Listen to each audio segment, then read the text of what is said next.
Hello. Yeah, okay.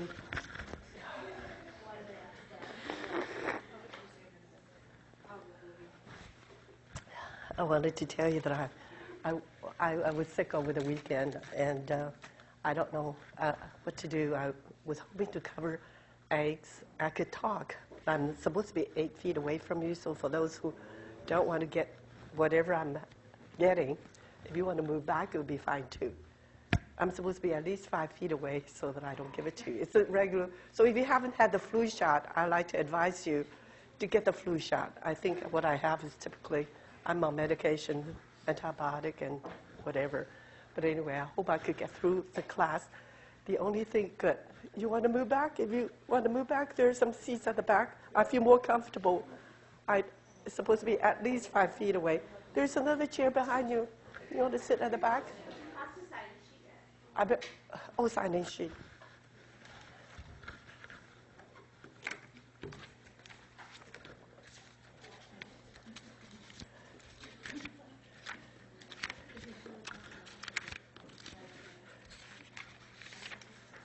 You're not afraid of me? Could you put today's date, October 10th? So you know what I could do? I'm not sure whether I could cover every material, everything. Do you want me to go over? Actually, it's just, I cannot give you all the questions because they're altogether about 80 questions, 70 some or 80 questions.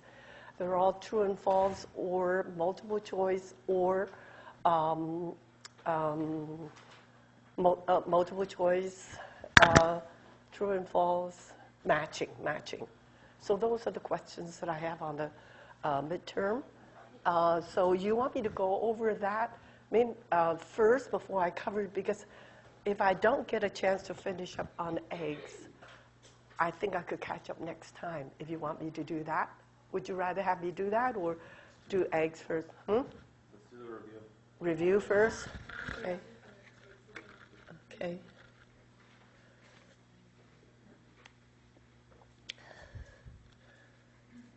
Let's see.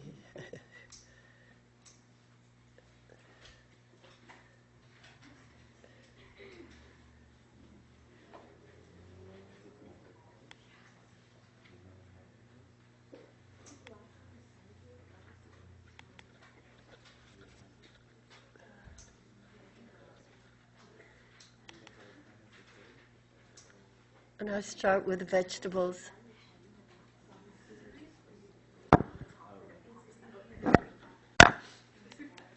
Oh, no, I pressed the wrong one.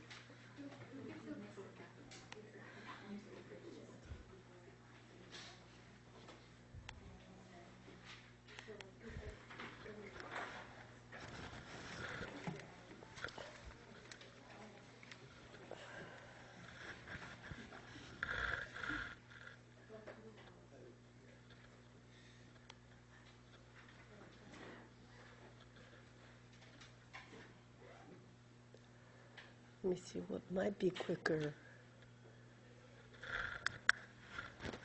Let me see. No, you can't see, I'm afraid.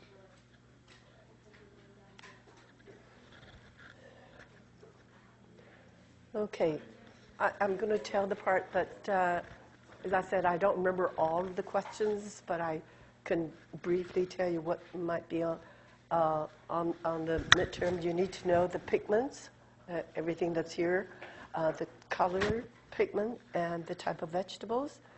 And you need to know these main pigments, carotenoids, whether they're stable or unstable, under what condition, acid and alkali. And you need to know chlorophyll, the same, the pigment, what have under acid or alkali solution, what are the chemical reactions, and how to cook green vegetables, which is very important to have minimum color loss, minimum nutritional loss to retain the best taste. So we talked about that, acid and alkali on colors, minimum cooking time, and of course when you blanch it, put it in ice bath right away. It's the best way to cook it. And why do you cook it with the lid off? I think you already know it because of organic acid. You need to know, generally speaking, what happens to anthocyanin because that's a purple color and under acid and alkaline. What are some of the changes in the color and all that? And anthocyanin is very stable. Carotenoid is also very stable under the influence of acid or alkali. And you need to know what you mean by phytochemicals. What are some of the phytochemicals? Basically, cruciferous vegetables are. Why is it important? We recommend people to eat more phytochemicals for healthy protective benefits. And also, so it's a cruciferous, which is somewhat of a, they're all sulfur-containing vegetables, so that's why they smell a little bit. And also the bright color ones, the fruits and vegetables that have bright colors, red, purple, and all that. So all of the most beautiful berries, beautiful fruits are all good for you. And broccoli, Brussels sprouts, all those. Nothing on this. You just need to know enzymatic browning, what it means, what kind of fruits and vegetables are sensitive to it, and what do you do with it. You don't need to know the chemical process. What do you need to do with it? Basically, to add some acid. That's the easiest way, such as lemon juice or any vitamin C would help. Okay, and potatoes. You need to know the main difference between, of course, russet potato and the red potato. We did it in class. Why we use russet for mashed potato and baked potato, and why we use red potatoes for potato salad or boiled potato, because of its texture. It retains its texture better. Okay? And I talked about the smaller the vegetables, the more expensive, and the better is supposed to be the quality. Whereas the fruit, the larger it is, the better it is, the more expensive it is if you have a larger fruit, just the opposite of each other. Nothing on this. We didn't talk about that. Nothing on this. Nothing on this. But I have these ready for you if you want to compare notes in the future as reference, and especially when we didn't have enough time for me to go through everything. Preparation of the salad greens, that's important. It's very important for you to wash, remove the dirt, and then have it chilled for about 30 minutes, and that will allow the vegetables to crisp. Can you hear me at the back? Yeah. Okay. I don't know. I have to turn around a little bit louder. Okay. Okay. I'm not sure whether we have this, but you ought to know why is it that people want organic fruits and vegetables. I forgot whether there's any questions on this or not. I don't think I had anything on GMO. I don't have anything on that. I didn't have anything on that. Preparation. I don't think I had anything on that. Okay, canned vegetables. Why is it it's not very popular? Why don't we use canned green vegetables?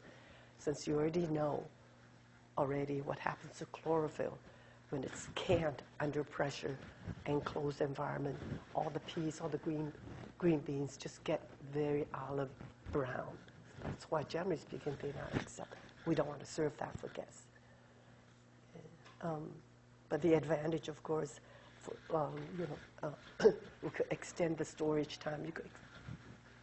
You could keep it for a year or two. Frozen vegetables, you have to, very difficult to freeze because its texture breaks down. For vegetables, if they freeze, you have to blanch it first. When you blanch it, destroy the enzymes, then you could freeze. Frozen fruits, you cannot boil, so you have to freeze as is, but it's just very difficult to freeze. So the lower is the temperature, the manufacturers know what to do. The lower is the temperature, freeze it in nitrogen will be the lowest temperature they could go, and then but they don't last long. So the quality is just very difficult to keep. Difficult to keep the same texture is what it is because it breaks down. Okay, so that's basically what, okay.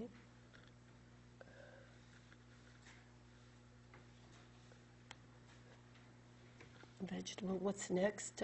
Do we talk about nutrition next? I forgot.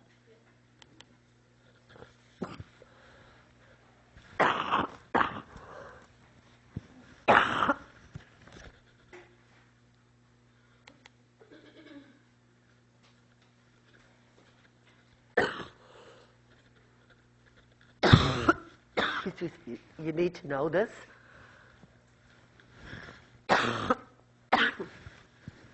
Well, water turns into gas and turns into solid. Excuse me.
Hello? Yeah, I'm sorry, I turned it off.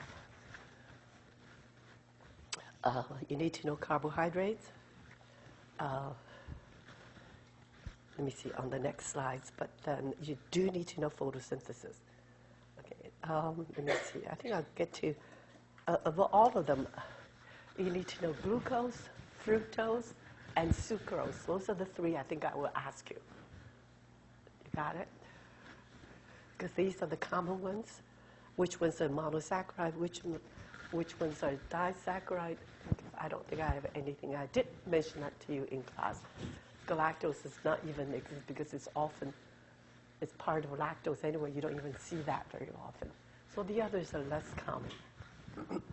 But you do need to know the polysaccharide, fiber, and the starches. You do need to know what are they.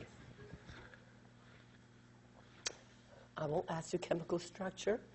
Monosaccharide, just one sugar. Disaccharide, just two sugars, to know that. Polysaccharide would be many, many sugars, many, many glucose, many, many monosaccharide. Okay. No chemical structure of any type. Fiber, you do need to know fiber. What do we mean by fiber food, and why is it healthy for you? Fat, I will ask you to know, I mentioned it in class also, number of calories in 1 gram of fat, number of calories in 1 gram of carbohydrate. You need to know that because then you can always compare the two. I need to know why fat, we still need to have certain amount of fat in the diet, and also for satiety factor also, which is the feeling of fullness. That I don't think I test you on the chemical structure, which I really shouldn't. But I did explain about the fatty acids here, which is very important. Oh, I test you on what's saturated fat. A lot of people, everybody knows about saturated fat, so you need to know mostly the animal sources. You need to know the monounsaturated fatty acids, why it's good, and what are some of the foods, and what are polyunsaturated, typically vegetable oil. Okay. And you need to know trans fat, because normally it exists in a cis form when there's a double bond, and if it's solidified mechanically,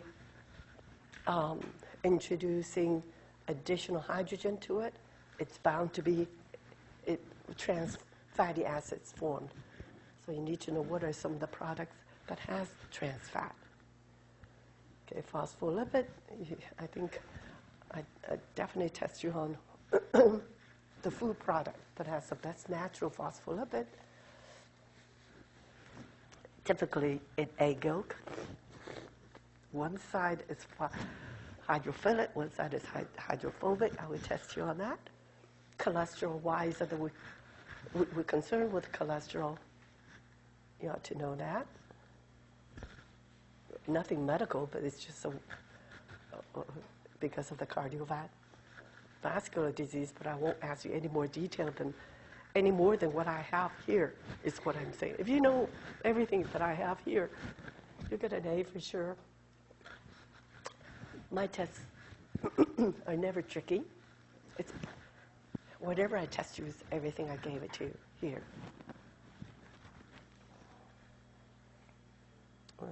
Cholesterol, you definitely need to know the food products, because one thing you need to know is people ask you this too. Okay, what are the high cholesterol foods? It's all here. I don't think I tested you on protein at all, because we didn't get a chance to go into it. And I already told you what I'm going to test you on. 4 calories versus 9. Okay, let me see.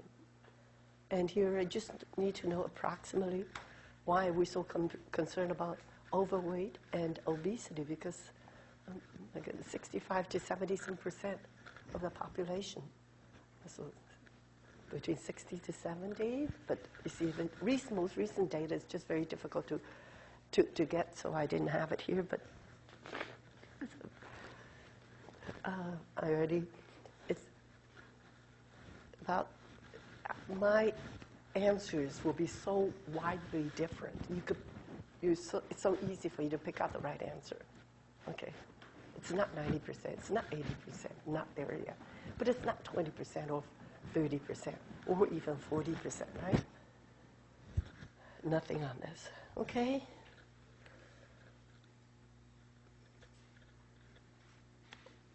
So next is what? Sanitation safety, yeah, that's also another one that I kind of rushed through because I didn't have time. I think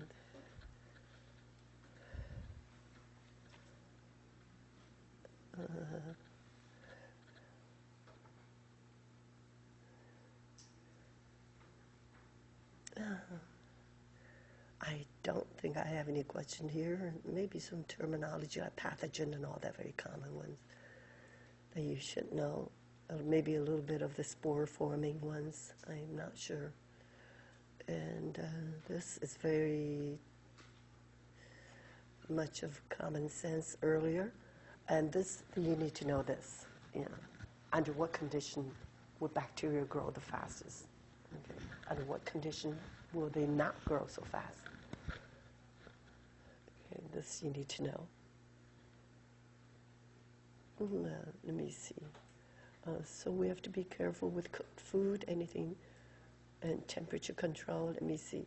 I will test you on this. I think it's a matching question on food, infection, food intoxication, food intoxication.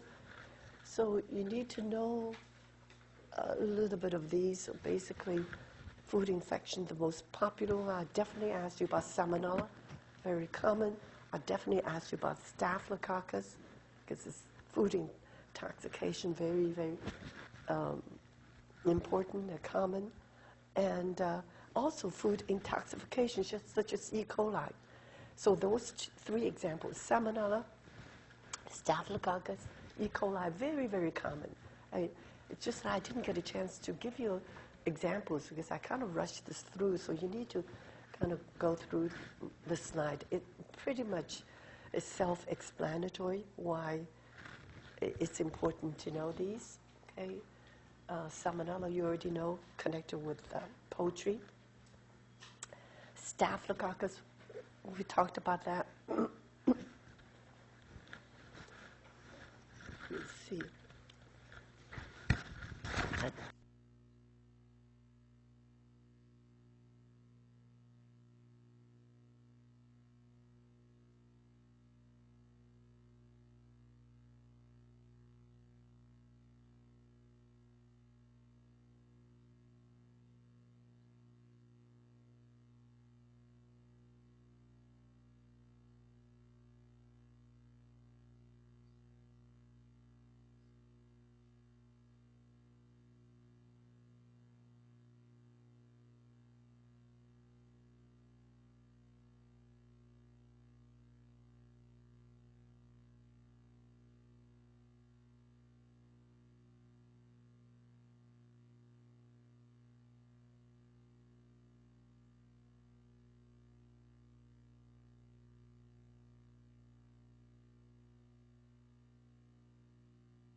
See, I want to make sure.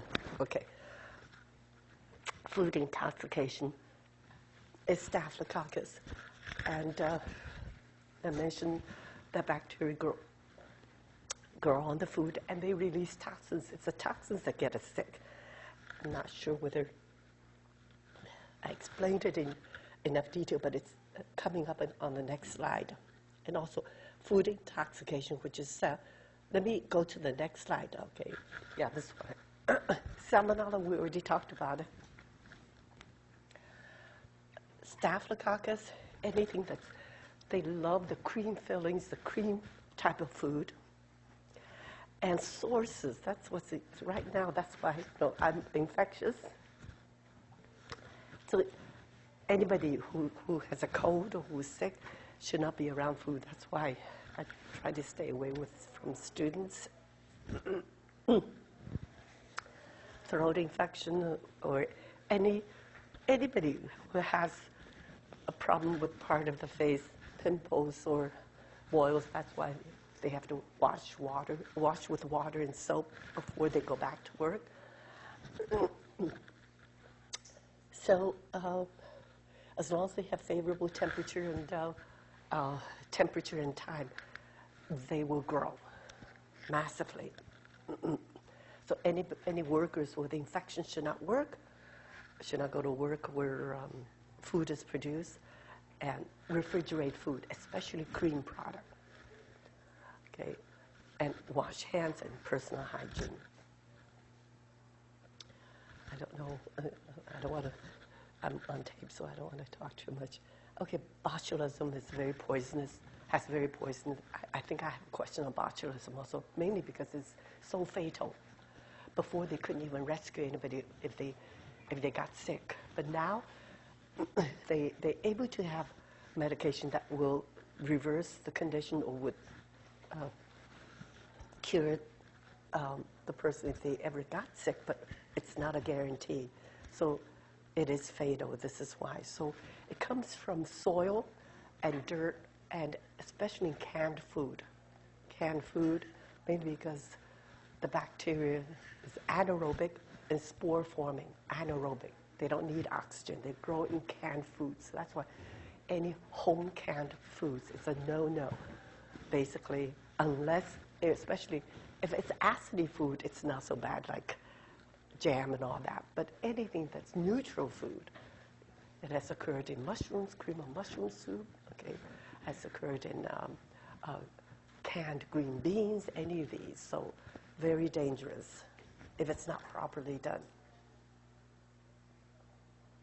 E. coli. And I think there's a question on E. coli also. So you need to know a little bit about E. coli. And this is why it's so important. Again, it's naturally found in humans or in the intestinal tract, naturally found. And it causes problems when this is why in any restaurant you see that there's a sign in the bathroom that says, all employees must wash their hands for so long before they go back to work. After they've visited the washroom, they must wash hands for that particular reason. And sometimes contaminated carcasses or contaminated raw or uncooked beef or any meat could get on to something else. So everything. One thing about these bacteria is that as long as you cook it to 160, basically 160, 165, it basically kills it all. So that's why we no longer serve ground meat that's raw, no longer serve ground meat that's medium rare. It's absolutely no, especially in restaurants, because it's happened in, I think Taco Bell or, in one of the chain restaurants, that ground beef was not thoroughly cooked inside and was contaminated. The reason why ground beef is such a sensitive product to this is that when you grind a piece of meat, you have to use your hand to push the meat through the machinery, okay? And you have to use a hand to make it into patties. But of course, now it's machine-made. The more machine-made, of course, as long as you clean the machine, but the less we handle with our hands, the better it is. Hand washing is very important, and cooked ground beef, the safest is to cook it until it's done. 160 will kill all. Do you know what's done to beef tartare? Well, I myself will not eat anything that's raw. But of course, just like sushi, I myself, I'm sorry, I should not be put in, because sushi companies will come and get me if no, I do not. But of course, if you're healthy, if you know the source of food, if the restaurant is reputable, I think it's safe to eat. But what do they do to the beef to make it? Oh, they marinate it. Okay, so, well, if you put acid to anything, it's going to deteriorate. It's going to slow down, or it's not going to. But still, there is a chance, okay? Basically, if you want to be safe, cook it until well done, especially ground beef. Ground beef is because it's all in small such pieces. And the exposure to air, exposure to handling and all that, it's just very difficult to say that it's clean and has not been contaminated. That's all I could say. It's up to you.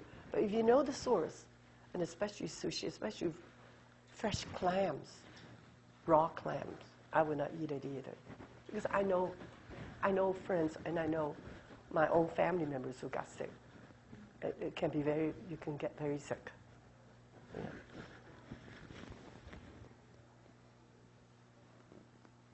Okay, let me see. Do I have any questions on this? I forgot. Sometimes we have to be careful with the parasites that contaminate raw seafood. Okay, so I'm not sure whether, I don't think I have any molds, that's the only thing that, that's why they said normally jam, anything with the high sugar content, you don't have to worry about with bacteria, but it's just molds. Molds, we used to tell the consumers, all you have to do is just remove the molds, the top layer, you could still eat the rest. But now we have to be careful because certain molds are pathogenic, especially molds with beans and all that.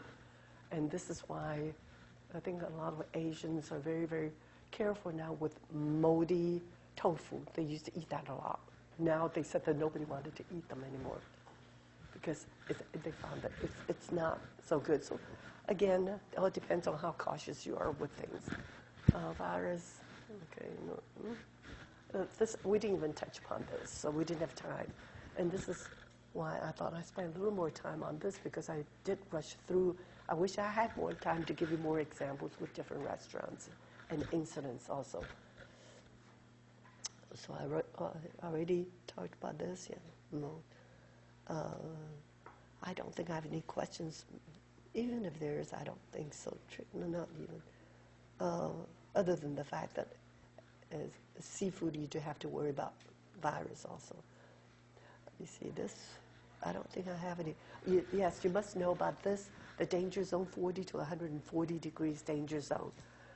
That means those are the temperatures that we have to be careful, within which the bacteria like a lot, and they like to dwell on this. Yes? Do I give you any tricky questions? None. No. So my question is, if you're serving something at 140, is that in the danger zone? Well, generally speaking, if you want to serve anything that's safe, take it to 160. I'm glad you asked that question. Above 100. Yes, that's a danger zone within which the bacteria will grow. That's all. I'm so glad you brought this question up, because, you know, sanitarians will come in and examine. If you own a cafeteria, they will come and inspect the place, restaurant and all that. They use their own thermometer and take a look at your food that you have in a steam table. And if it's not 160 degrees, they'll cite you for it. Yeah. But the problem, this is why cafeteria food is never good quality food. The best thing is you cook it, you serve it immediately. Nice and hot, you don't want to allow it to stay. But they have no choice. They have to take it to 160. They don't want to be cited when sanitarians come in. You know, sometimes they abruptly come in with no warning at all. So you mean if it's at 145? What I'm saying is that 104, I'm saying the danger zone within which the bacteria grow, multiply. Remember I saw that graph that I showed you. But now, this is a question off the test. Yeah. If you have a steam table at 145, can you get cited? Oh, it's supposed to be, steam table has to be 160. Oh, really? Okay. It's hot. Okay. But it's not boiling. That's why it has to be above. If you take a look at underneath, it's boiling water hot, small bubbles. Okay. Generally speaking, do you think that you got antiseptic, you could go ahead and kill the bacteria? Not really. And if you have a disinfectant, all you have to do is use bleach. You don't completely kill. You kill the vegetation. It helps, but you don't kill all the spores. What I'm saying is that you don't kill everything. So if you really want to sanitize and destroy all of the bacteria, all of the living things, it has to be sanitizing agent, 99%. This is, I think I would test you on that. This is why in any restaurant, you'll have the 3-compartment sink. Wash in one, rinse in the second sink. If you go to this room, the third sink is sanitizing agent. You dip your equipment in the sanitizing agent. That's a safe level, safety level. You're required to have a 3-compartment sink. Or you take it to a temperature of 180 like the dishwashing machine. Right here. Maybe I didn't get a chance to explain this because I was rushing through so much dishwasher. 3-compartment sink, pots and pans, sanitizing or washing. Then this is sanitizing process.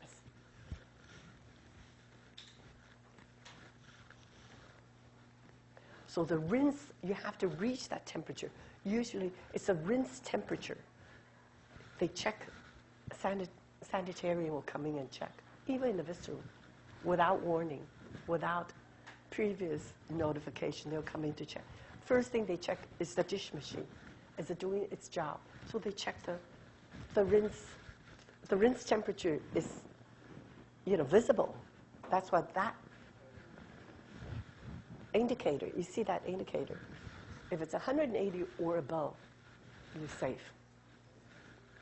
Or on the other side, go to the restroom, take a look. On the other side, there's 3 compartments. The last compartment is sanitizing agent. That's basically kill all. Okay. Any questions? Any more questions? Anytime, let me know. Okay. Let me see, what is it? Oh, yeah. We already talked about that. Oh, cold food. Okay, cold food must be less than 40. Okay, you have to heat food to this holding temperature right here. Holding temperature in steam table must be 165. 100. I realized that I did not get a chance to explain this because I rushed this through. So I think I did not have, I'm not sure whether I could have removed some questions. Thinking back, I didn't get a chance to teach that. Okay, but the danger zone where the bacteria will grow be 40 to 140. Okay, and rare beef is okay. If you have a roast beef, okay, the inside is always clean. The most dangerous meat is always ground meat because you've ground it exposed to bacteria and air. So if you have a large piece of roast beef, can you eat it raw? Can you heat it to 140? Generally speaking, because they say the inside, 140, that's 145. We're saying that it's okay. They can serve prime rib. You go to prime rib house, you want it rare? They give you rare. Why? Because the inside is not exposed to any bacteria. It's clean. The outside, of course, would have to reach higher than this. That means it's safe. Okay? And the only time when we're concerned will be ground beef, when we talk about beef. Okay? So let me see. What else did I not? Yeah, this is very important, actually, this slide. Okay. Of course, pork is because trichinosis. That's why pork, you always have to eat it at that temperature.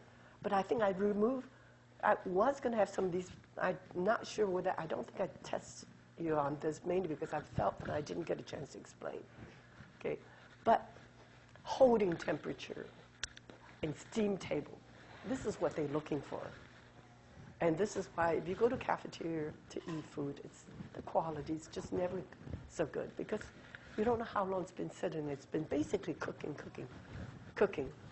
until the quality is gone.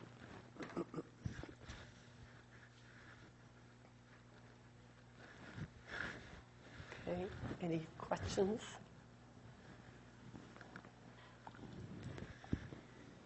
So you got everything that I think is important here for your own benefit, even if I don't test you on it. By the way, my final exam will not be cumulative. So whatever I don't have, I didn't test you.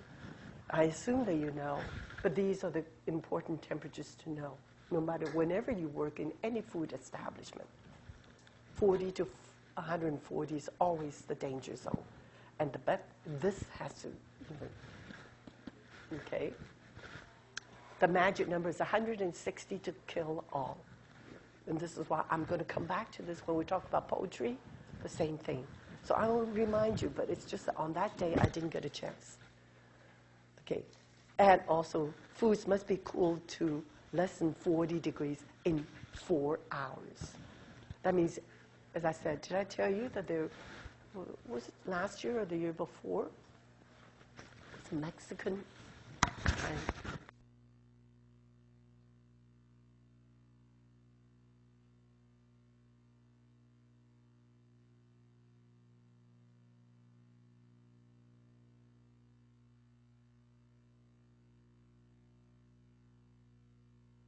There was a restaurant that got into trouble and got many, many people sick. So I read about it in the newspaper about exactly why. They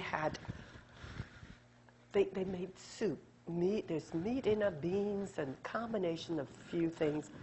Soup or stew, I think soup. In a big container, about this big, they described. And you cannot cool it down so quickly. They said that it would take about 8 hours to cool it down.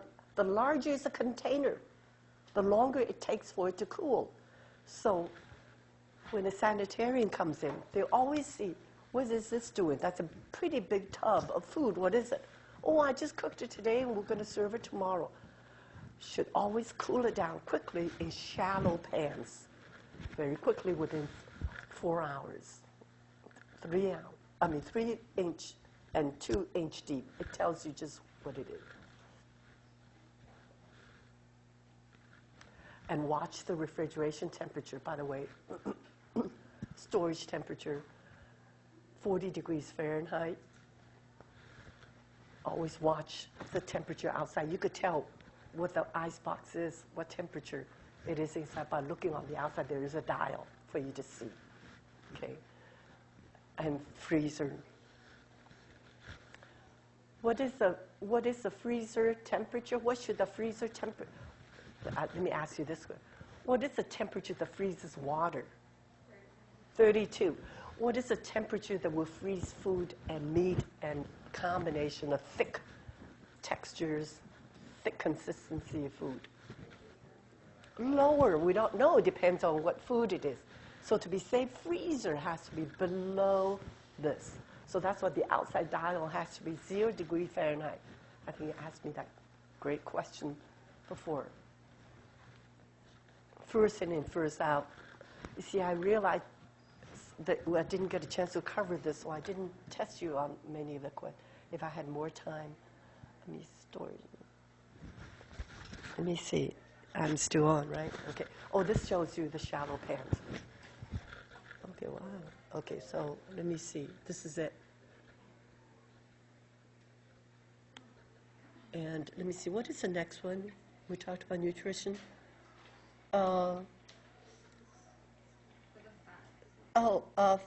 Starch. Did I do fats first? Next is what? Starch? No. Nutrition, we did talk, so it's fats, right? Fats. That was the next topic.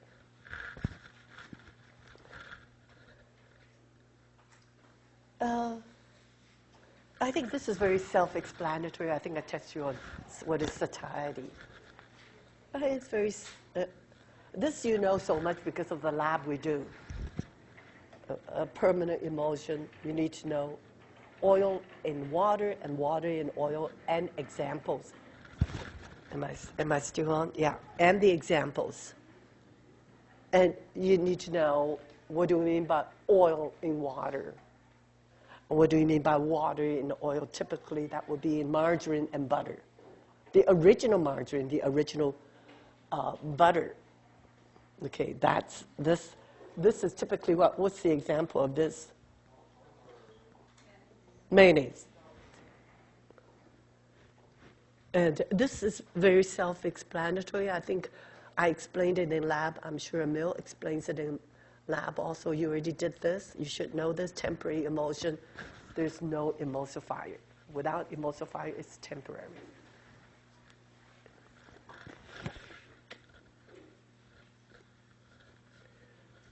And let me see, what did I have? Oh, I did test you on rancidity because, in case you didn't see. Do we need to know about lecithin? Oh, I'll ask you about egg yolk,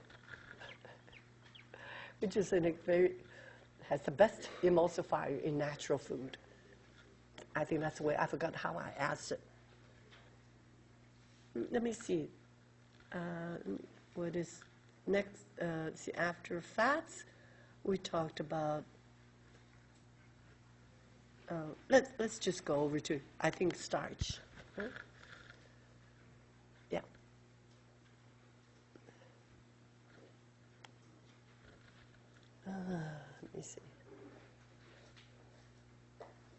nothing chemistry, chemical structure, nothing. Let me see.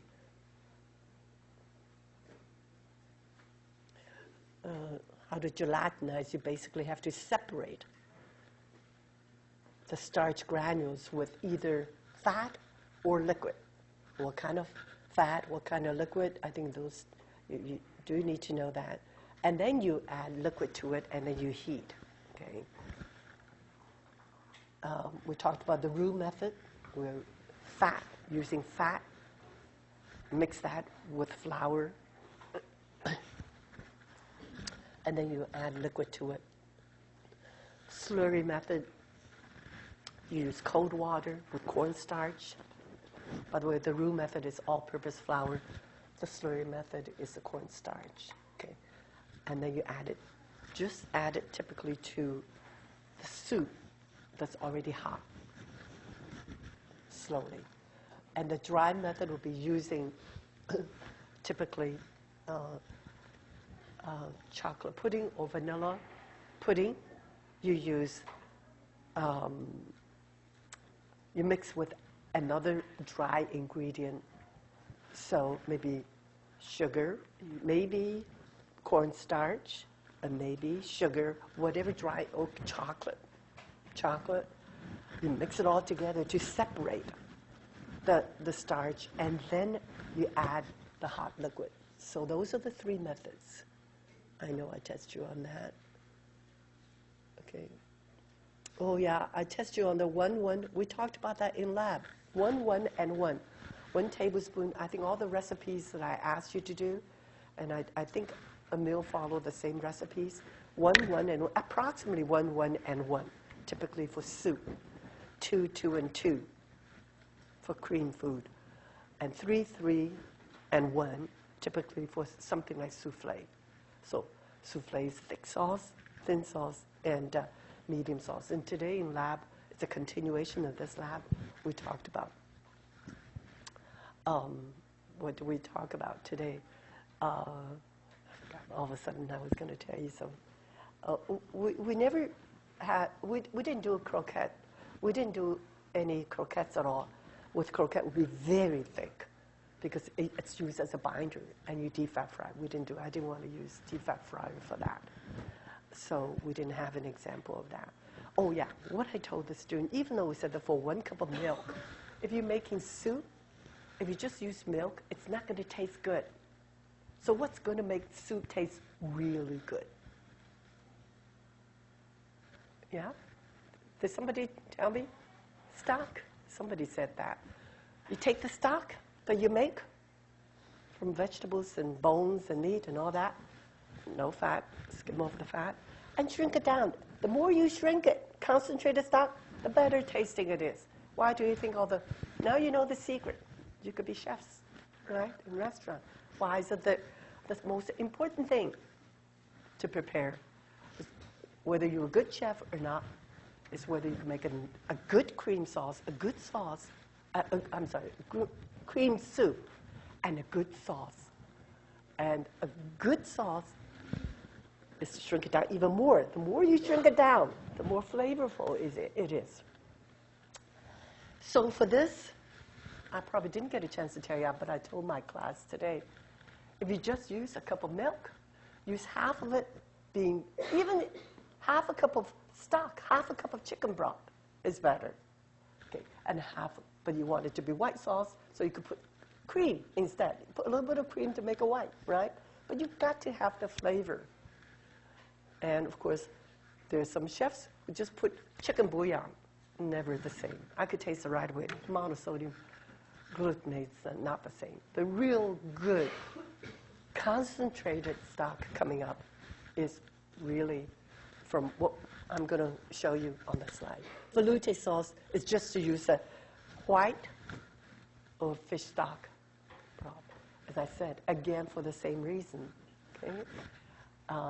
It's going to be very good tasting. It's white because sometimes you don't want to have a white sauce. You want it to have pretty much of a clear, whatever it is. Velouté sauce basically is no color.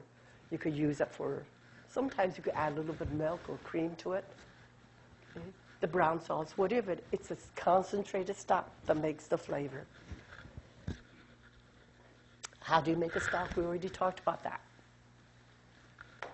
Reduced stock is called, reduced stock is a concentrated stock that I mentioned, is what we call the glacé. The French call it demi-glacé, that means shrink it to half, or the real glacé, shrink it to even 1/8, that's all. So you know how to cook. Loss of thickening property. Okay, if you add acid, it's bound to be, there's a little hydrolysis that occurs, you're going to lose some thickening property.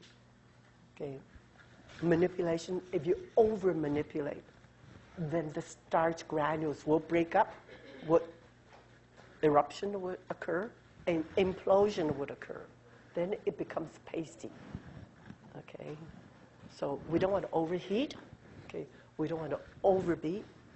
Mechanical manipulation only to an extent that it's maximized but not excessive.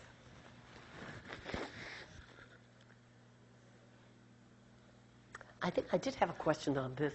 When you brown the starch, okay, you're going to get a little sweeter of the dextrin particle because you break into smaller units. So long molecule broken up into, maybe some of it could be glucose even, some of it could be sucrose, and it's a little sweet, right? But it's going to reduce the thickening property. So you think that, oh, I browned it because I want the brown color, and it's too thin, or whatever. You could always add some unbrowned starch to thicken the sauce again. So there's a lot you could play with. Bourbonnais is basically to make a roux that's equal parts of butter and flour. Some of the best chefs go into the kitchen, they all have this. They hide this, they don't tell you. If the sauce is not quite thick enough, you're bound to have something that's doesn't turn out as thick. All they have to do, go into the refrigerator, and they take just a small ball of it, okay, and pea size, and they work it into the simmering sauce to make it thicker, that's all. But he knows that the sauce is already very tasting, very good. See, when it's a good stock, you can't tell anybody why is the food so good, why is the sauce so good. You cannot tell because it's got so many components to it. Because a stock is made from what? Meat, bones, and vegetables, just about everything of the best. But you know the flavor, the aroma is so rich. So that's what Bourbonnais is, and it's very convenient for the chef. Okay, this everybody knows. Cornstarch and water, put it in the soup to thicken, except that it's very temporary. It doesn't make after a while, it's going to break, it's going to thin up. It's holiday sauce. We already talked about it. We already did it in class. I don't need to talk about that. So sauces, it should be lump-free, clear flavor. Consistency has to be good. Okay, lump-free, you have to whisk it so that it doesn't get lumpy. And there was one product we had last week that was lumpy. And I didn't want to tell you too much. As long as the student knows why, that means they didn't quite whip it. You got to separate the starch granules. Okay. I don't think I have anything there. Let me just take a look. I don't think a lot of it is pretty much self-explanatory. Stock, I do have questions on this. 1 or 2 questions I forgot. Simmering, never boil.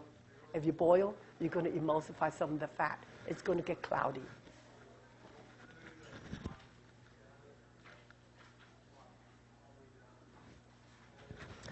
And of course, from the original stock, you reduce it. Okay? And some of the chefs know exactly what kind of meat to put in. They put in browned meat, browned bones of meat for a brown sauce. They put in chicken and sometimes, usually, chicken and veal bones for a lighter color. So they have basically 2 stocks, one for brown sauce and one for chicken stock. And then they shrink it down, and that's what they use for soup and sauce.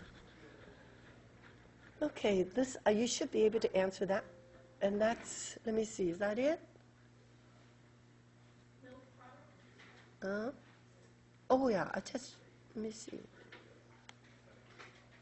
Let me see. Oh, I test your milk, right? Also, right? That's the last one. Okay, so I spent an hour on this. I thought it would only be half an hour. I ended up lecturing instead. There's never enough time, I could talk forever on some of these topics. Nothing on this? Oh, I remember I said that. I do want you to remember the milk fat in whole milk. Because what's the difference between different milk products? It's all the fat that makes a difference. Because if you don't know, the rest is all the same. Okay, whole milk 3.25. You should know pasteurization. I saw somebody's high school notes and tests on what's the pasteurization temperature. 161 for 15 seconds. You ought to know that. That's the basis. And then people got smarter and went into ultra pasteurization, bring it up higher temperature. I think I have the word itself, ultra pasteurization. I don't think I asked you for it. Okay, I'm sorry. I tell you that no phone, but I'm not answering this, and I can't get into this. Okay, 275. 275. It's a lot higher, but it's a lot less time. Look, it's only 2 to 4 seconds. Okay, they could use that for any of the milk products that extends, that you think could extend the shelf life. Okay, so typically, what are some of the products that they use this process for? Anything that sells, that has a longer shelf life. So heavy cream, they could stock it much longer for 3 months, half and half. They don't buy it all the time, so they could stock it for much longer. And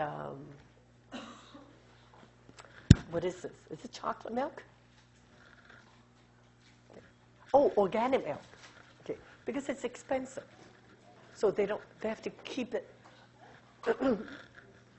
in the store for a much longer time. But ultra pasteurization, some of the people will tell you that the flavor is a little bit different than the regular milk. It's really funny. If you're used to drinking milk, you're very sensitive to the flavor of milk. Just the other day, just last week, I drink skim milk or non-fat milk. I went to the store and I saw skim milk, non-fat milk in glass container. I never saw that before. And I told my husband I wanted to buy that. He said, well, it's quite a bit more expensive. Wow. I said, I want to buy it. I want to taste it to see whether I could taste the difference. When I brought it back, sure enough, I could taste it. I said, this is the best non-fat milk I ever had. He said, is that right? I said, yes, because I've had so much milk, I know. I could tell this is so much better. And he said, oh, fine, if you think that. So depends. So children, yeah. Mm-hmm. What brand was that? I have to see. Could I send it to you in an email? Okay. I got it in the regular grocery store. That was the first time I saw it, glass. So this already has a slightly different flavor. Okay, I'll make sure I tell you the brand, because that was the first time I saw it, so I got it. Just so that I'm not well knowledge about that. Or you send me an email, and I'll make sure that I respond. I respond all emails. Okay. Oh, what I wanted to tell you is that, yes, there is a difference in flavor because the temperature is brought to a higher temperature. Some said, well, I don't taste any difference. Fine. Okay, this one is even higher, to 300 degrees. Can you imagine? What is the boiling temperature? 212, right? To bring it to this, my goodness, you could store it at room temperature. This is why not just ultra high, it's, what is it? Earlier, It's ultra pasteurization, ultra high temperature process, UHT, and you can store it at regular room temperature. And this is what you see in Europe a lot.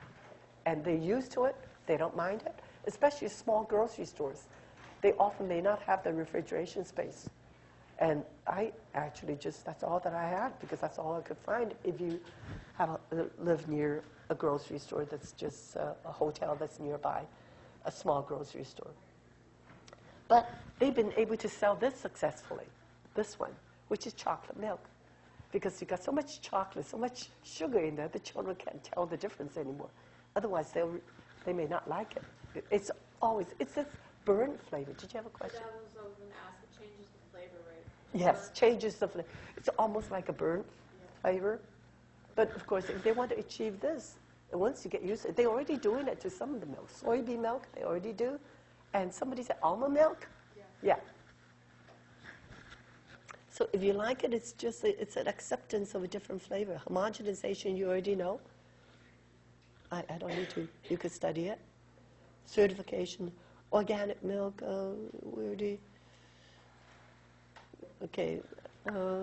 talked about that, but it's more expensive. The VAT pasteurized organic milk. I never bought that. I never tasted it. But people who have this said it's wonderful. So there's the difference, because now I tasted a kind of skim milk that's far better than regular. It's no off flavor is what it is. So crisp, pure. To me, it was pure milk. Low fat. Oh, yeah, because I would like you to know skim milk, of course, should be close to 0% fat. So low fat milk will be between skim milk and whole milk. So that when you buy low fat milk, you know what it is, because most people don't know the difference. Of course, when you store, you have to store below 440. And concentrated, you know what, I was going to bring a sample of concentrated canned milk, and I didn't get a chance. I think this, you could read that. I have to skip through. Okay, cream. I would like you to know heavy cream. Heavy cream is 36%. This is how high it is in milk fat. And in between will be 50%. Half and half is 50%. So if I give you a number that's in between, then you know it's half and half. So when you buy a product, you know what you're buying. So when you put half and half into your coffee, you know what it is. Basically, everything else is equal. It's just a butterfat. Okay, this we already talked about quite a bit, yogurt, buttermilk, and all that. It's just that they use certain bacteria to have a little bit of fermentation so that the product is sour. It's very unique and tangy. And buttermilk, we already talked, spent enough time. Sour. I think I spent enough time on this because I had plenty of time. Remember that? Yeah. I don't think I need to go through this. Do I need to? Huh? I don't even remember what I have, the questions. Oh, yeah, you need to know the process of cheese, how to make cheese. We talked about that. I forgot whether I tested you on the cheese, typical cheese. I think I spent enough time if you review my notes, okay? Is that all right? I think that's it, right?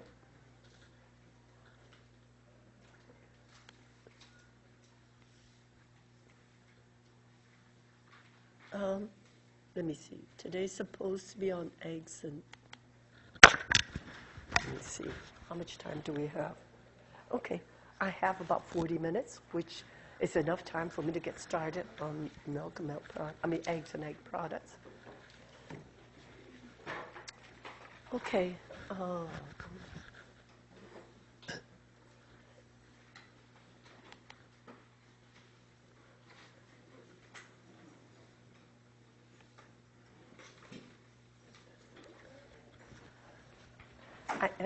That's what I'll do. I'll teach for as long as I think I'm able to do, and then I think I could catch up next time if I get. And we'll see. If you take a look at the nutritional content of eggs, you see that what is the highest nutritional value, the best nutritional value of eggs? not counting water, 75%. It'll be protein. It's a protein food, just like eating meat, right? And it's supposed to be biologically a very complete protein. That's why this is the second food that's introduced to actually babies. But although they're afraid that they might be allergic to albumin, which is the egg white, they introduce the egg yolk first. And so but of course, there's quite a bit of fat to it, and we'll talk about that. Okay. This is a composition of an egg: the shell, the egg yolk, germinal spot. Of course, that's where the egg germinates. The white. There's air cell here, okay, and there's chalaza or chalazae. Chalazae with the E will be two of them. There are two of them. And that's why chalazae or chalaza each is responsible in holding the yolk in place, right in the middle of the egg. And their cell could get larger as the egg ages. Why is that? Because as you store longer, there's a lot of water in there, and the egg white, it's going to dry up, where it's going to lose more moisture. Okay, so water gets evaporated, and an air cell also gets larger because the rest of this shrink, so this is going to get larger. That's another sign of aged egg. The shell, of course, it's calcium carbonate, and the purpose of the shell is to prevent microorganisms from going into the egg. So it prevents the microbes and the moisture from passing back and forth. Okay. Now sometimes they say sometimes you see brown egg and sometimes you see white egg. So what is the difference? Is it because the brown egg is special in any way? No, it's just the breed that's different. So the breed, they could breed them to be yellow. I mean, here in the United States, we raise more of this white egg breed. Americans used to like the white egg. Now Americans like the brown egg because they associate organic eggs with brown eggs. Not necessarily is what it is. It's just a breed, okay? Determines the shell color. And I don't know whether, maybe I'll wait until later before I talk about that. Eggs vary differently from country to country. I don't know where you go to. How many have been to other countries and like eggs from another country? Have you? Where? In Europe, yes. Also in Asia. I love, for breakfast, I have to have, if I go to Europe, whether it's Germany, France, Switzerland, wherever we go, always I have to have my egg. It is so good. And also their liverwurst. I know I'm not supposed to have too much of it. So good. Why? The egg, especially the yolk, is a reflection of what you feed them with. Here, typically, we feed them with corn, feed them with grains. And that's why the color is also lighter. They feed them with a variety of different, also Asia too, Asian countries too, feed them with a variety of different feed. So it's a reflection of the feed. When I see the yolk being so deep yellow and orange, I know it's going to be a good tasting egg. Wow, what a difference. Okay. So I'm not supposed to be talking about that. We're talking about the shell color, and I talk about the yolk. I was afraid that I might forget to tell you. Okay. Well, now we talk about chalazae. Chalazae are the rope, the twisted strands of, it's a rope-like anchor on each side of the yolk basically, it's to put the yolk in place right in the middle. And as the egg ages, the calaise will weaken, and the yolk will move to one side or the other side. So the more prominent are the calaise, the fresher are the egg. You know, it's fresh. And as if the yolk goes to one side, that means it's an aged, it's a very old egg. How can you tell? Let me see, is this, sometimes I talk ahead. Yeah, here, coming up. Oh, okay, I talk ahead. Okay, when I was, that's okay. That's okay. Sometimes I forget to tell you something. That's why I was afraid I might forget. I better follow my notes so I won't forget. Yolk. It's only about 1/3 of the volume, but has most, about 70%, 75% of the calories. That's all the fats and all of the best things in life.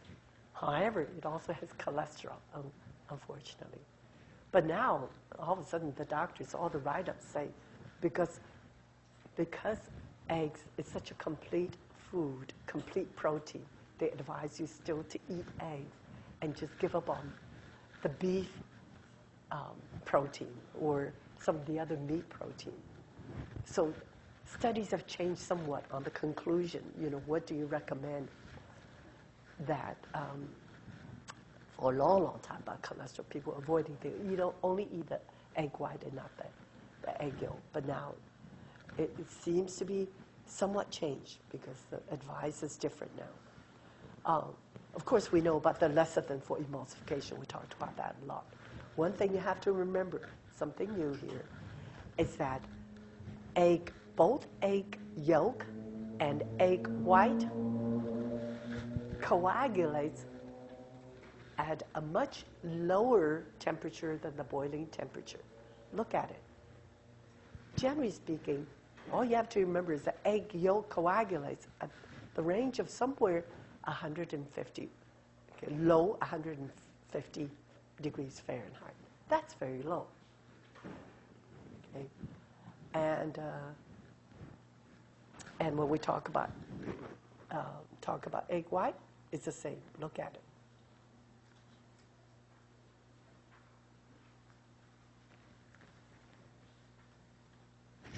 Look, egg white coagulates at even a lower temperature, somewhere in the 140 something. This is why, how many of you made holiday sauce this week? When you made holiday sauce, it's just that we didn't get a chance to come to this part yet. We didn't study about the egg albumin and egg yolk yet. That's why I said make sure you cook on top of a double boiler, a vacuum in between, because we want the temperature to be very low. Because if it boils too much, if it's too high, you see, it's going to coagulate. It's going to curdle. So holiday sauce is extremely important to be low. Plus, that's why it's so difficult. Plus the fact that it's also an emulsified product. That's why it's so difficult to make. Combination too. When you put the butter, melted butter in, or clarified butter, to put it very, very slowly, just like you make the mayonnaise. And yet the temperature must be very, very low, because you don't want this to curdle or to solidify, because it's so low temperature. Only somewhere in the 140s. So later on, next week when we do lab, I want you to do some egg products. Everything needs to be at low flame. Some people believe that when you scramble eggs, you have to scramble, you fry it. No. Okay. In order to have the best quality eggs, everything has to be at moderate temperature or moderately low temperature for egg products, for that reason. Have you heard of the fact that, oh, it is so hot outside that you could practically fry an egg on the sidewalk Actually, you can. Not fry, not really. You put an egg there because what is the temperature outside? Depends. Sometimes the pavement could get so hot. You put an egg, the white, egg white turns first. Egg white is going to turn somewhat opaque already. And it's not a fake story. It can occur, mainly because the coagulation temperature is so low, okay? So that's why when we cook egg products, we have to remember that. Now, the coagulation temperature of whole egg, and if you, like custard, whole egg, you have milk added to it, it's a little bit higher, but it's still low, 185. That's why cooking process has to reflect those. How do we bring the temperature down? Okay, for the best quality.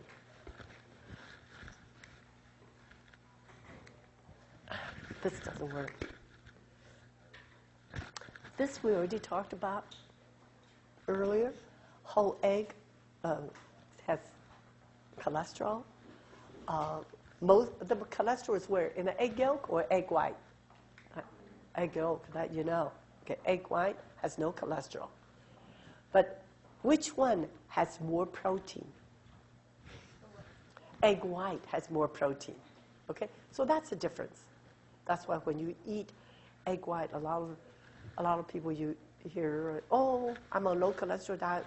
I'm on a very strict low cholesterol diet, so I cannot eat the egg yolk. They remove the egg yolk, just eat egg white, which is fine, and no cholesterol.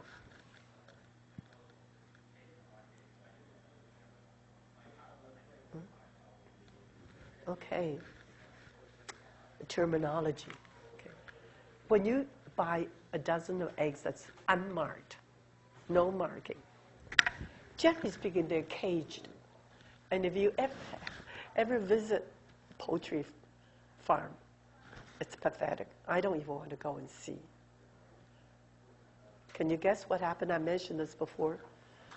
They crowd hundreds or crowds, how many dozens of them in a small cage?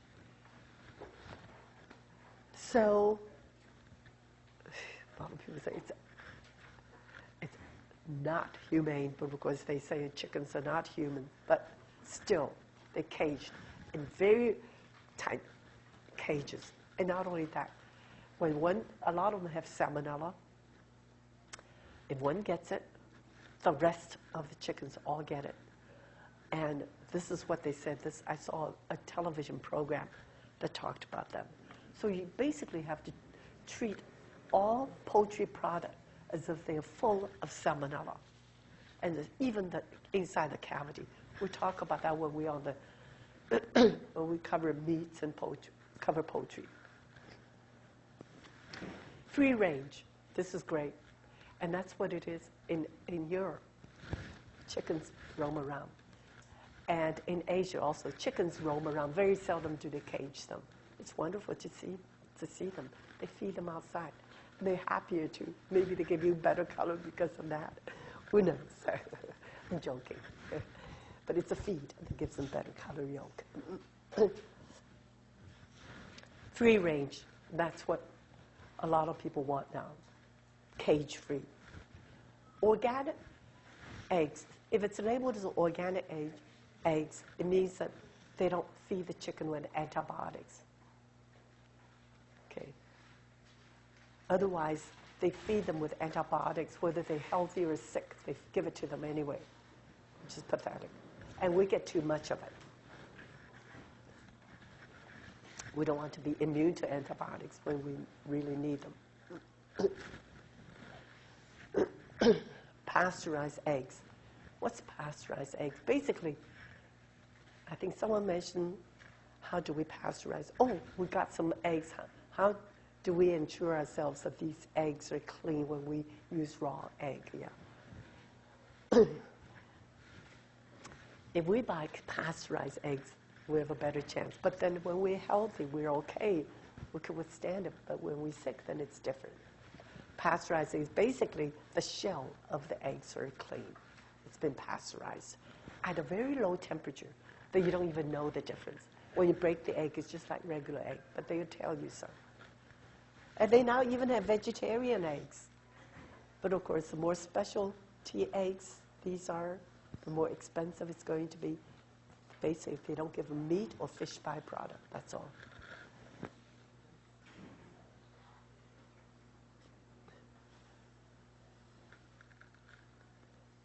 Okay, when we grade eggs on the basis of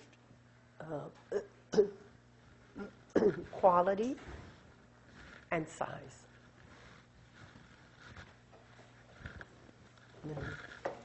Erase that.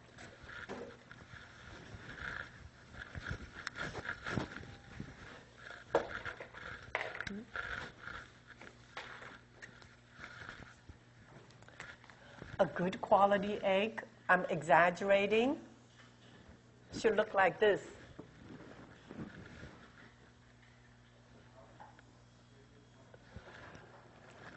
Looks like a bonnet. High up, a hat. So if you serve your guests with fried egg, you will see this. It's a really good, I'm exaggerating, the best height. The yolk stands out. That's double A. And if you have A or a B, then you're going to see this.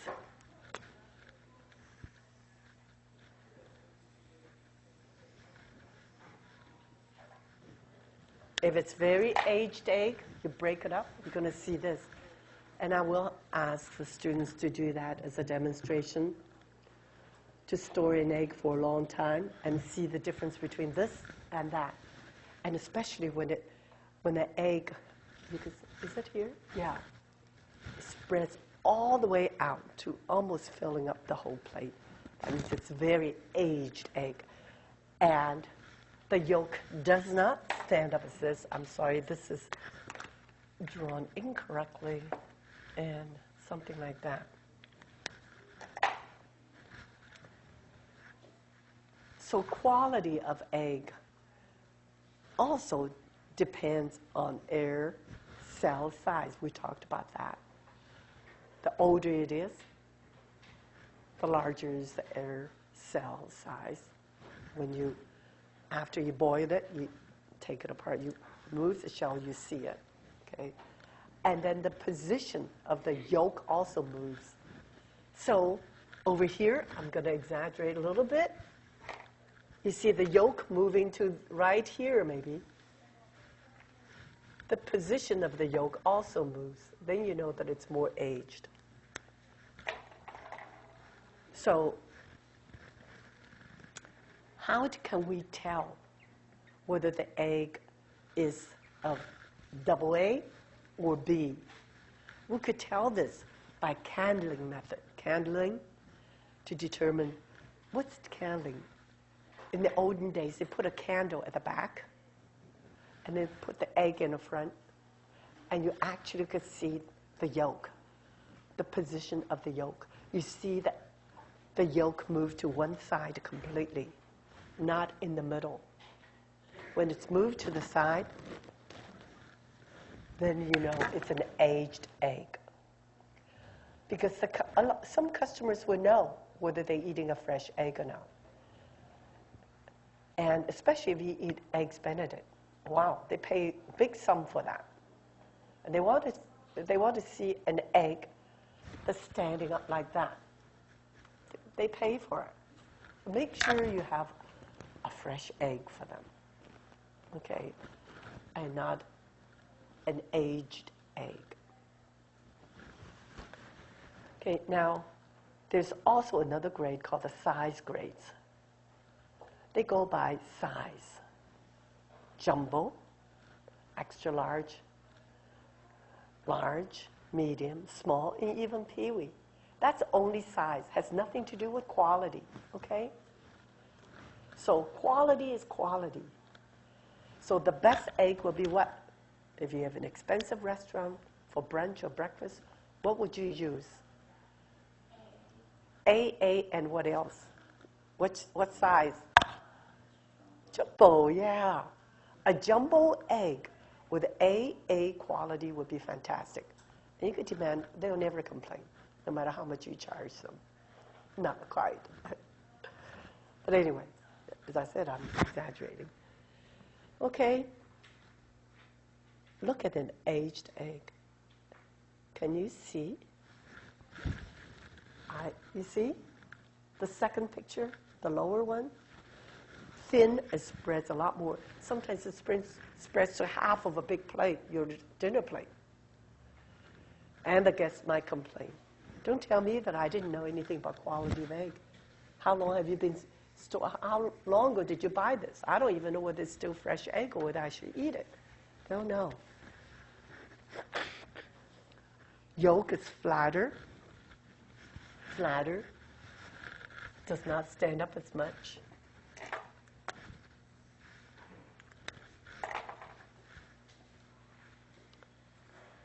And yolk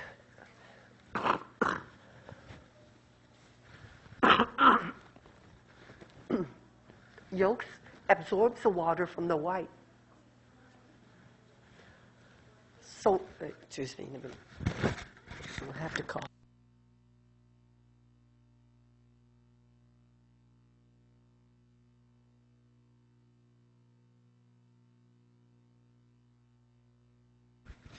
Okay. Yolk, let me see, where am I? Yolk absorbs the water from the white. So it spreads more. And also it weakens. Calese also weakens it. So there's several reasons why the yolk all of a sudden becomes more flat. Okay. And Calese also weakens. That means the ropes are no longer strong. They're weaker. And that's why the yolk moves to the one end. And when it absorbs more water, it's more weakened also. It's flatter. Okay? And the air sac, that air sac, on one end of the egg becomes larger. There's more air in it because moisture evaporates, and then more moisture from the albumin or from the egg white is evaporated. So all these are indicators of quality of eggs. Okay, so up here, which one? Okay, I think you know. After I explain, you know exactly what it is, right? No need to go over. Floating test. You could do a floating test. If it's a fresh egg, raw egg, if it sinks to the bottom of the water, a glass of water, it is pretty fresh, about 3 to 6 days. Why is that? Because it's original, all the moisture is still in there, the water is still in the albumin, in the egg white. So it's fresh. But if it floats, if an egg floats at the top, it's too old because it's got too much air in it. It should be discarded. But sometimes it tilts. Sometimes it tilts, not quite at the top, it tilts. Okay, when it tilts, it still sinks, but it tilts at an angle. Then it's somewhere in between, you pretty much know. Okay, so that's a quick test if you want, without having it broken, without seeing it in front of a candle. I think everybody knows. Storage should be below 40 degrees, the same. Eggs age quickly. This is why the dairy, remember we talked about dairy box. They have different walking refrigerator in large institution. They could set the temperature differently. Produce could be high 30s, okay. But then the dairy box has to be lower. And then meats, depending on whether they freeze or what. Okay, I don't know what this is. I didn't want to. Every once in a while, this flash, I'm sorry about that. Okay, because it ages, an egg ages very quickly at room temperature.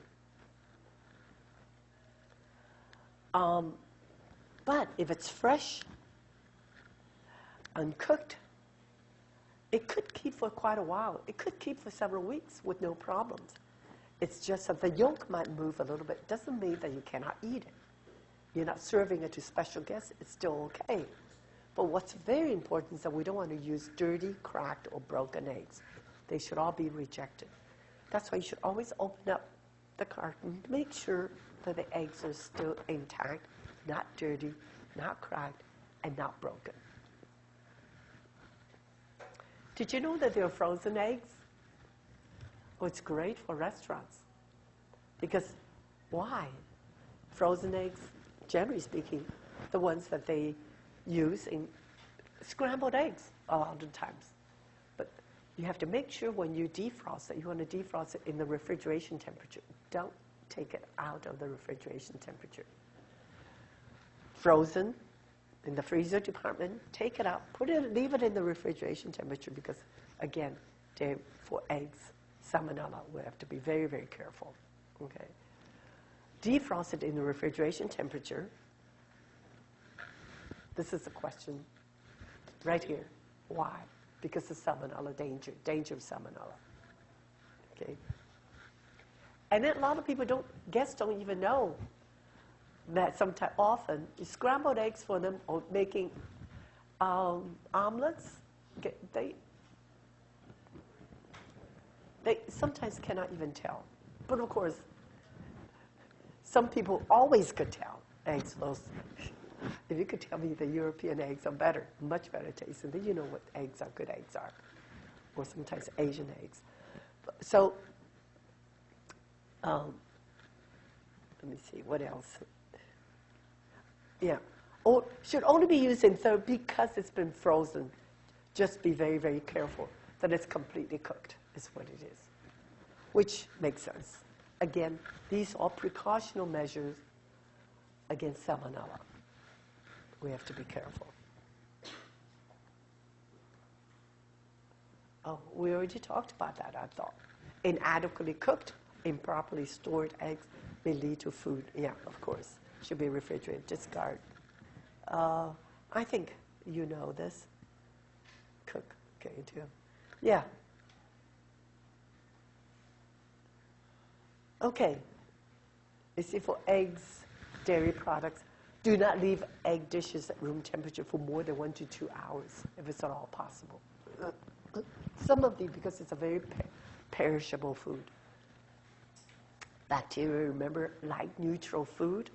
They like milk and egg products combined with something else. They love it. So we're saying that try not to leave it at room temperature. Sometimes they have egg salad, making egg salad sandwiches. We always tell the employees to take out small trays, put them in the refrigerator, and then you make more egg salad sandwich. Egg salad is very prone, of course, to bacterial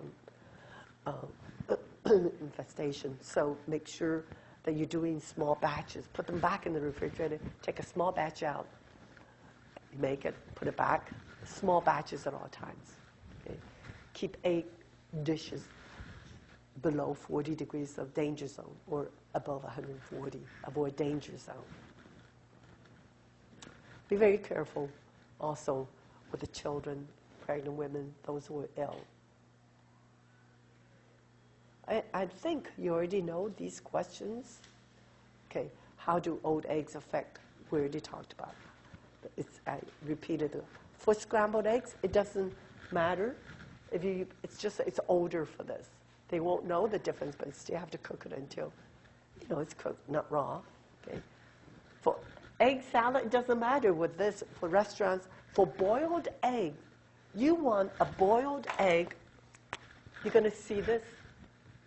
An egg. You want to see the yolk smack in the middle. Because the customers are pretty smart. When you slice a hard-boiled egg for salad, they'll see the yolk whether it's sitting in the middle or on the side. If it's off to the side, then you know it's old egg. So for boiled egg slides for salad, you better make sure, if you don't want your customers, that you use fresh egg. For egg salad, often it gets cut up anyway. Doesn't matter. Scrambled eggs doesn't matter. You don't know. For fried egg or poached egg, absolutely important that you use very fresh egg, maybe jumbo too. They know they're getting good quality. You'll know when you get a good quality egg, whether it's good or not. Okay. Egg white foam. Yeah, we're going to be doing some experiments or cooking with eggs, different eggs, but with egg white. One thing, eggs have so many different functions, and the first and the most important function is that it foams, the egg white foams. Once you beat it, it coagulates. It mechanically incorporates air to coagulate the egg white. You don't even need heat. It gets denatured. And also, it gets permanently denatured. Amazing thing. It turns opaque. So you can make meringue, you can make beautiful meringue pie, put on top by beating just egg white. So we'll have something for you to see how egg white could change to opaque color. So, but it goes through various stages. It goes through a foamy stage. It foams first, and then eventually it's going to form peaks, soft peaks, and then it's going to go through a stiff peak. They have stiff peaks, and then finally dry peaks. Generally speaking, it's already too late for you to add anything. So be very careful when you do the whipping of egg white. Did you have a question? Yes? We whipped egg whites today for a souffle, and then we added cream. Yeah, well, we already started on some of the recipes a little early. Souffle, yeah. What did it say? The recipe? We whipped the egg white until it got into peaks, and then we added cream of tartar, and I was wondering Oh, okay. cream of tartar was. Cream of tartar. Did you get cream? Did you put cream of tartar in it?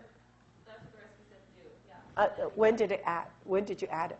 We added it after we had gotten the peaks. Oh, okay. When did it say? Cream of tartar right here adds a smaller amount to add stability. Yeah. I'm surprised. I'm sorry. You see, as I said, this is the first time I teach a lab, so I wasn't even familiar with the recipes are in the Mila lab. But I thought that they had, but I had another group of students who added at the beginning. Put it at the beginning. It stabilizes. I'm coming to that. Okay, that recipe probably could have probably waited on the souffle until this coming week, because you have a combination of a few principles, science principles here. Let me go through this. Maybe you will know. The reason why it's sensitive is so important is that there's several aspects that you have to know. First of all, make sure you use a clean bowl and not a dirty bowl. Okay. It has to be a bowl that's like this, with the rounded bottoms sloping up. And try to use either stainless steel or Pyrex, but no plastic material, because plastic material collects dirt. Egg white is very finicky, very difficult. Actually, they know what they like it to be clean. Okay. I still remember when I was a dietetic intern at University of Chicago Hospital so many years ago. I was an intern working with different cooks, and there was a lady trying to whip egg white. So she was whipping the egg white, and she whipped, and she whipped, and she whipped, and it would not foam and never reached this stage. And she didn't know why. So she asked me. So I wasn't so sure. Okay. I did have to consult with the manager there, dietitian actually, and we came over to take a look, to examine the bowl. Did you know what happened, what we saw? When she was whipping, she used a wire whip, which is, electric mixer, which is okay. You could do that with a wire whip, which is okay. The problem is that she didn't clean, she didn't wash the stainless steel bowl very carefully. There was still some food stuff that's left on the side. She did not wash it well. And if it's not clean, it doesn't like it. It will not whip. So we told her to throw everything away, wash it really well. It has to be clean, a clean bowl. That's why I put down the very first thing. Deep bowls with a rounded bottom sloping. Stainless steel Pyrex would be good. Plastic is not good because plastic absorbs too many of the extraneous materials. And grease, any grease, no way. It interferes with whipping. And another requirement is that it has to be at room temperature. One thing I forgot to mention to you is that when you whip cream, heavy cream, whipping cream, it has to be cold. I put the mixer in the refrigerator, actually, along with the heavy cream. It has to be very cold in the refrigeration temperature before I even whip it. But for egg white, actually, it likes room temperature. So if you're separating the eggs, leave the eggs at, that's, even though you know that it has salmonella, it doesn't like very cold temperature. Because at room temperature, it actually increases the volume. And you put a little bit of acid, creamer tartar at the very beginning, small amount only. It's going to increase stability. It will not collapse. I don't know whether maybe that, I'm not sure, because I wasn't able to go into the lab. Because I had a cold for the others, I didn't want to be too close to the students, so I stayed outside a bit, occasionally going to see whether they had questions. Okay, so that's what acid does. Always putting a little bit of cream or tartar at the very beginning. And then, if it's for dessert, you add sugar. When you add sugar, it's great because it increases the stability. Increases stability. And when do you add it? I have it in red. Oh, what happened? You didn't... Sugar. Oh, it's at the bottom.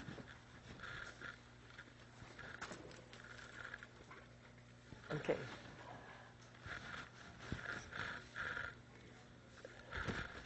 Increased stability, but inhibits coagulation.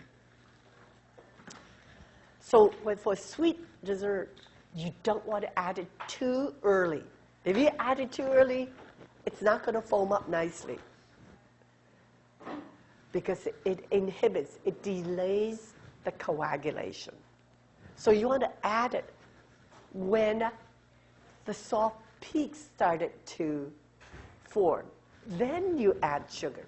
So those are the two opposite timing, you see. For acid, add it at the beginning. It stabilizes so it doesn't collapse easily. And sugar to add it at soft peak time. Okay? By the time you wait until it's stiff peak, it's too late. It will not take sugar anymore. But if you add too early, it's not going to form the peaks. It inhibits the coagulation. It's going to delay it. So the best time is at soft peak. Most recipes will tell you this. And you sometimes wonder why. And this is the reason. Salt decreases stability, generally speaking, not used. Okay. So we will do some of this and in the lab. So the first function is earlier, what we just talked about, foaming, and it's a permanent change. Now, it's a physical change, amazingly.